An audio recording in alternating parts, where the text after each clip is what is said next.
Mariska from Design by Mariska, and today I'm here with a very talented photographer, Mário Macilau.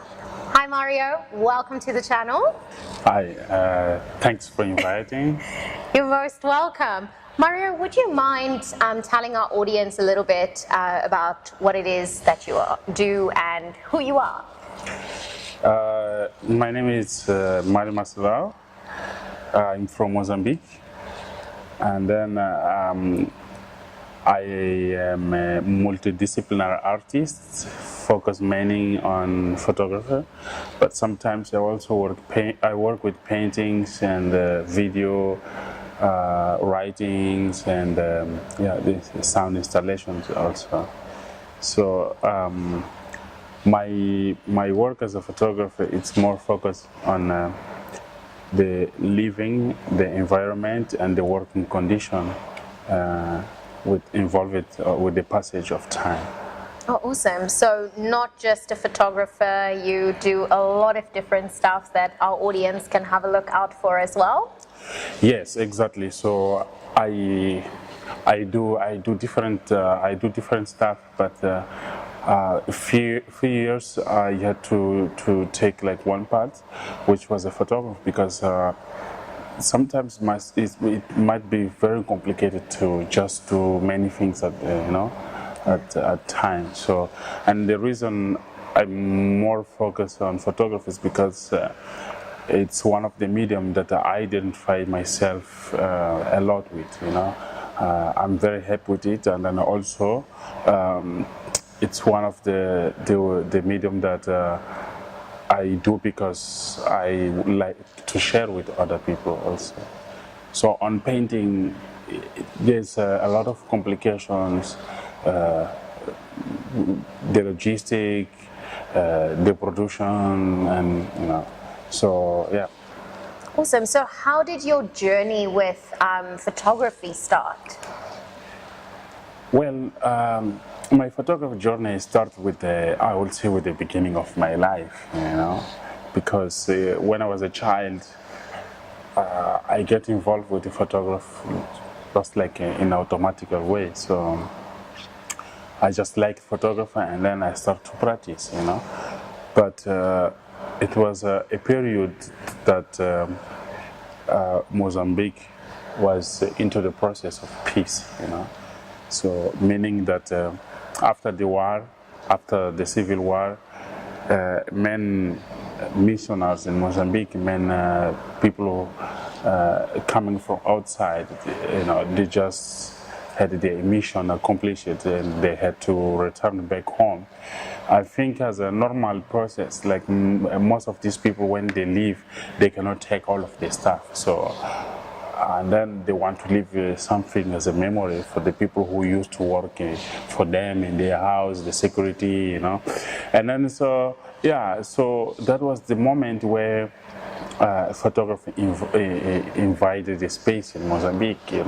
People were celebrating the peace accords, and everyone wants to be in the photograph. And the Chinese people, they were going to Mozambique with the labs and the printing equipment, So, and then that was also this moment where there was this effect of multiplying someone in one image, or pushing the person to the sky, and the people loved that because that was like the freedom, And then, so I grew up on that type of environment, So. Oh, awesome. And how did you get your first camera? I know there's a little story behind that. Well, so this story I've been repeating many times.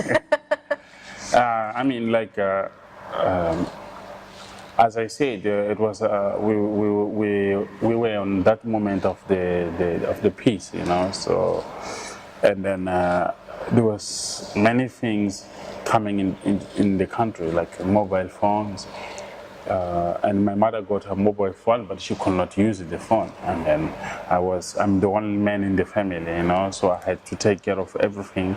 And then she gave me the phone so I can deal with the problem of the family. I can answer the phone calls and stuff like that.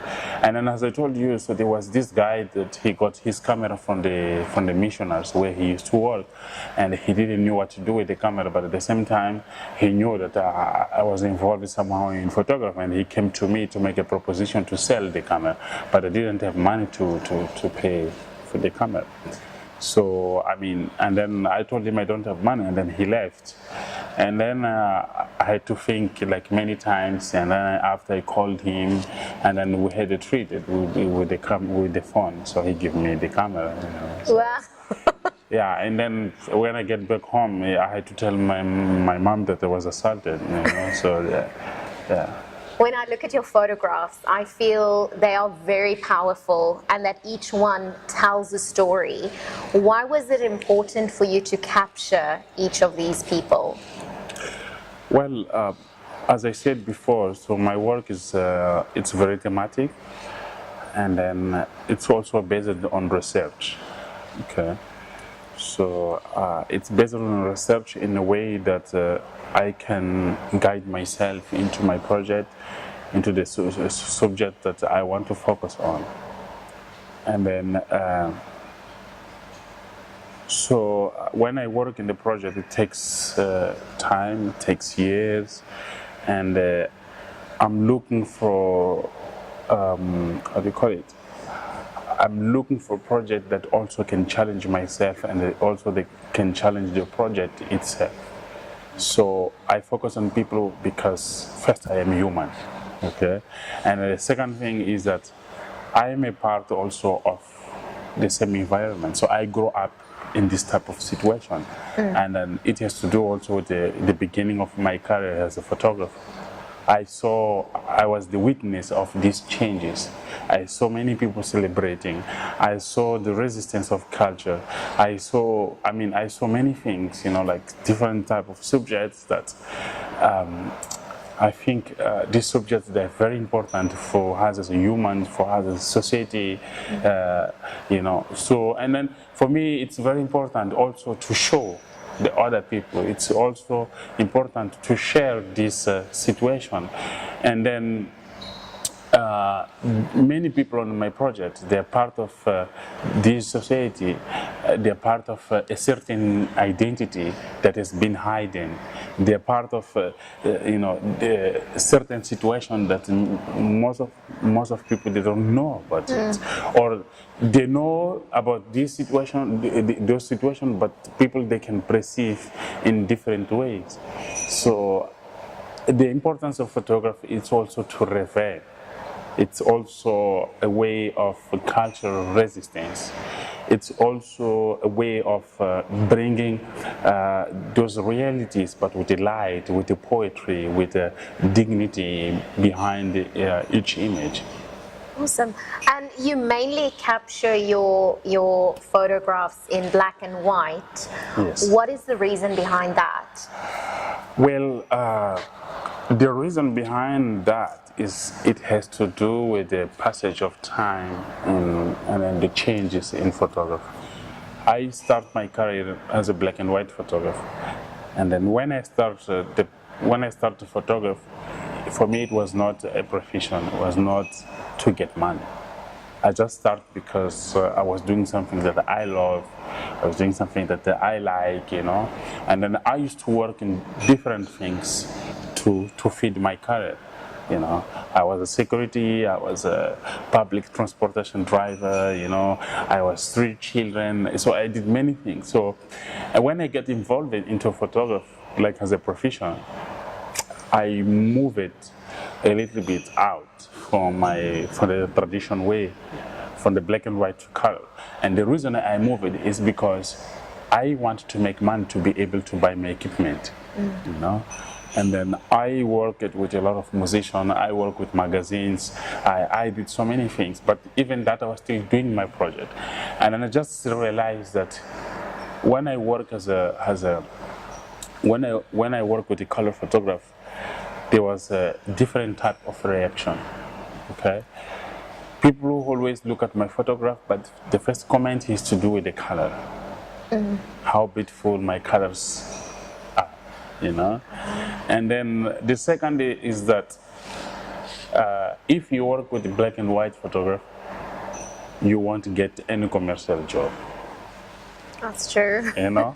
Yeah. Yeah. So then, for me, I decide to do what I like. I decide to do what I love. If the people want to hire me, they will have to hire me the way that I work, not the way that they want.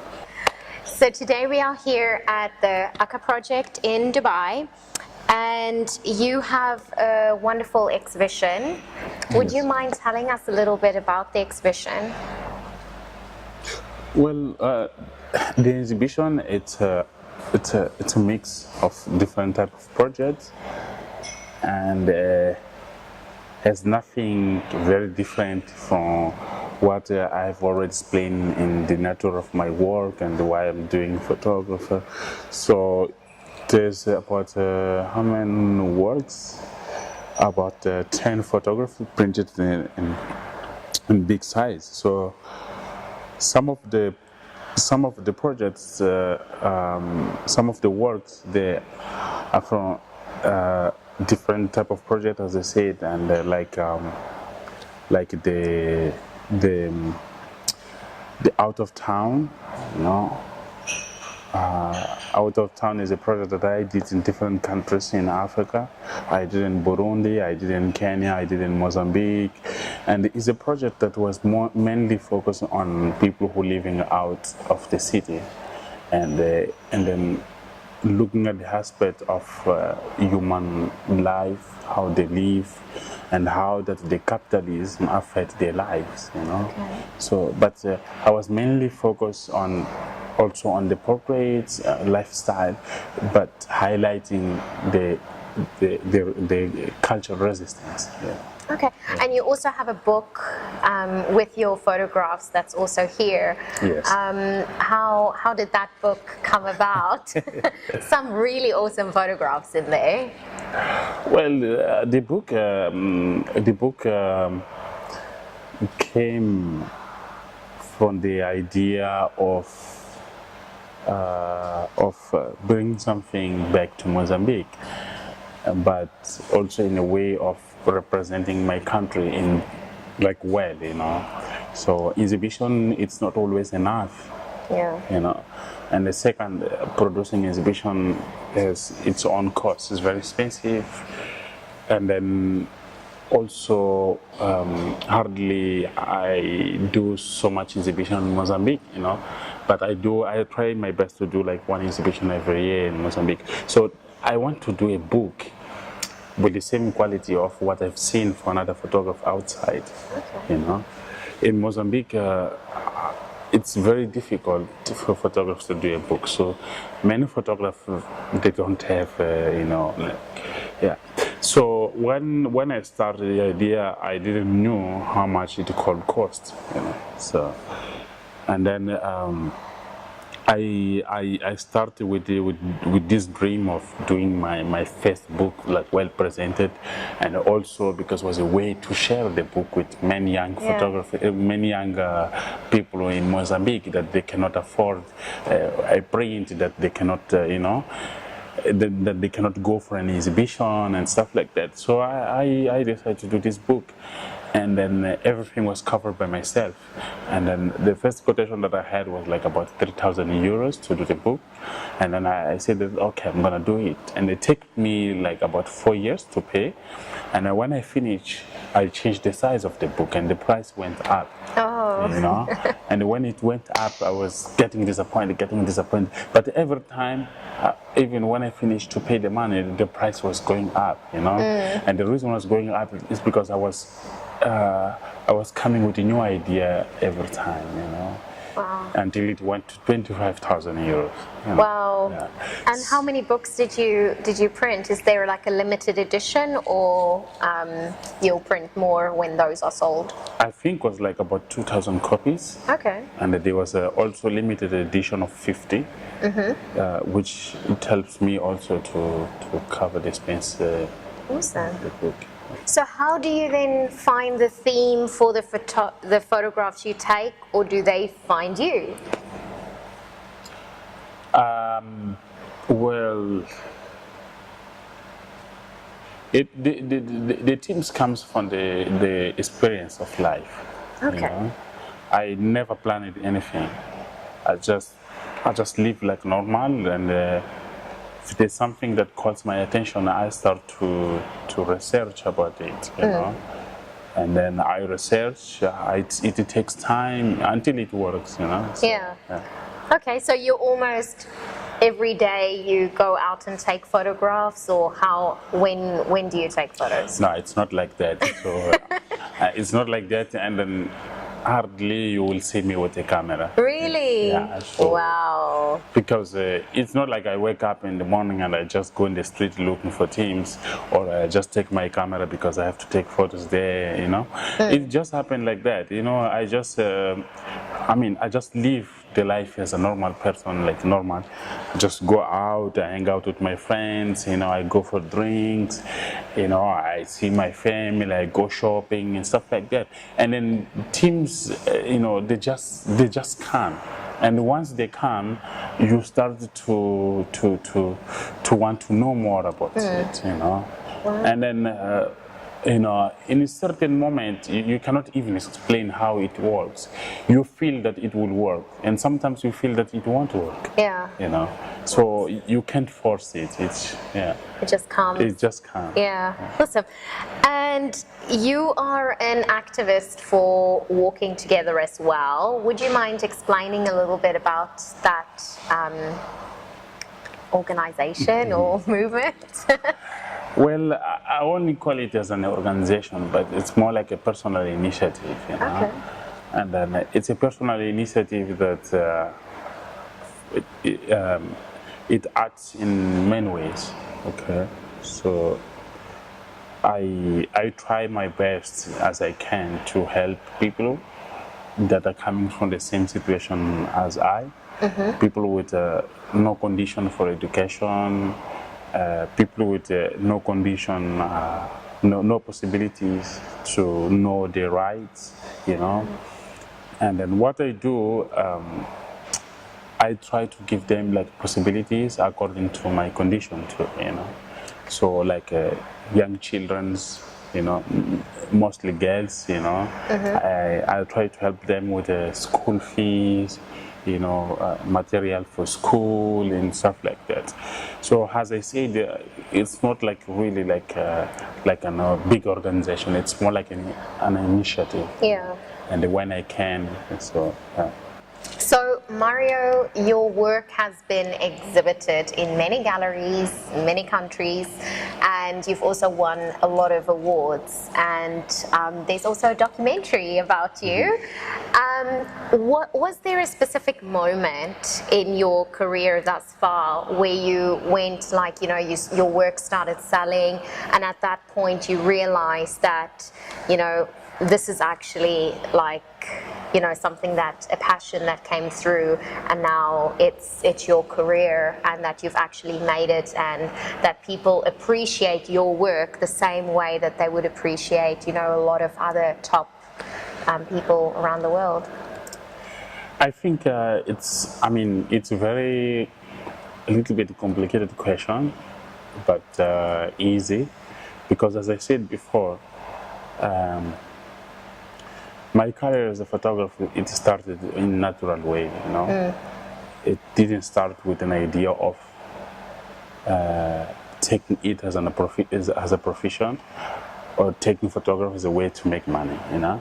It was more like about what I want to do in life, what makes me happy, and how comfortable I feel with whatever I do. And then the last thing is that as a human, I believe that we all have to try to do something to contribute with what we can do. Yeah. You know. So when I started, photography was very young. I didn't know anything, but there was something that was calling my attention, which is the power of photography. Okay. is the emotion that photography can provoke. It's the positive influence that photography can contribute for, you know. So the moment that everything changed in my life, it's when I had the possibility of having my first camera. Oh, wow. You know. And then, as I said, like whatever we do as a profession, as a passion, there's always a possibility to make it grow. But to make it grow, it's not something that happens in one night to another. Yeah. Know? You need to put a lot of effort. You need to put a lot of responsibility, and we need to be consistent. You know? Because the same way I came into the photographer, like now, it's my profession. I could also do like something different, but to have a success on that, I need to know what I'm doing, and I need to like what I'm doing, and I need to put effort on it. What inspires you as an artist? It's people. You can see from all these beautiful portraits. Yeah, it's people in the society. Yeah. Awesome. And so, if you could spend one afternoon with any artist, dead or alive, who would it be and why? Well, one of my favorite artists is William de Koning. Oh. Yeah. Why is because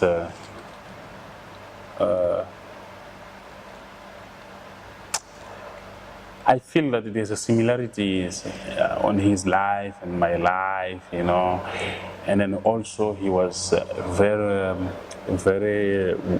intelligent person, you know, and then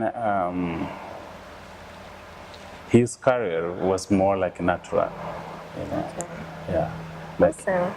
he went to the painting, but on a natural way, you know. And then he had an obsession about people also. You know. Well, so you guys would have a very great afternoon talking about Exactly. people and working on new themes. Yeah. And do you have any advice for young artists starting out? Well, the advice that I can give is that things are changing today. The world is moving too fast. Technology is moving also. And then the art scene has been very complicated, you know. Today, art, it's more like about money, you know, which is also important, but that's not the key point. So for the young artists, I always advise that they need to be consistent and they need to do art because they love it, which is the main key. And they need to bring more quality on what they produce. Well, that's true. And I think, you know, the moment you do something because you love, Yes. you know, like there was a quote, I think, that when you do something you love, it won't feel like you are working Yes. for a day. But then on the other hand, you'll probably be working the whole time because you just love it so much. Yeah. So, yeah. And the quality will be multiplied. Exactly. And so you are also, so originally from Mozambique, and you spend a lot of time in Mozambique, but you also spend a lot of time in Portugal as well. Yes, I live in Mozambique, and I live in Mozambique, in Portugal, and in Johannesburg at the moment. Okay, awesome. And where can people find you? Like, you know, if they want to find more out about you or follow you on social media? Yes, I'm on social media. I am on Facebook. I am on Instagram. I am on my website. So on Instagram and Facebook is the same name, Mário Macilau. Okay. Yeah. So Mario, thank you so much for being on the channel. I really appreciate it, and just to get a glimpse of the man behind the camera with your beautiful photos. So as a little thank you gift, I brought you, so this is This one is of amazing. my, yeah, so that's actually one of my gift cards, which is Okay. of all of my different artworks, or well, some Okay. of them. Thanks a lot. This is You're most amazing. welcome. Thank you. Yeah. So guys, I hope you have enjoyed this video. Please do give us a thumbs thumbs up and hit that subscribe button. I hope you have a wonderful day and go and create something beautiful.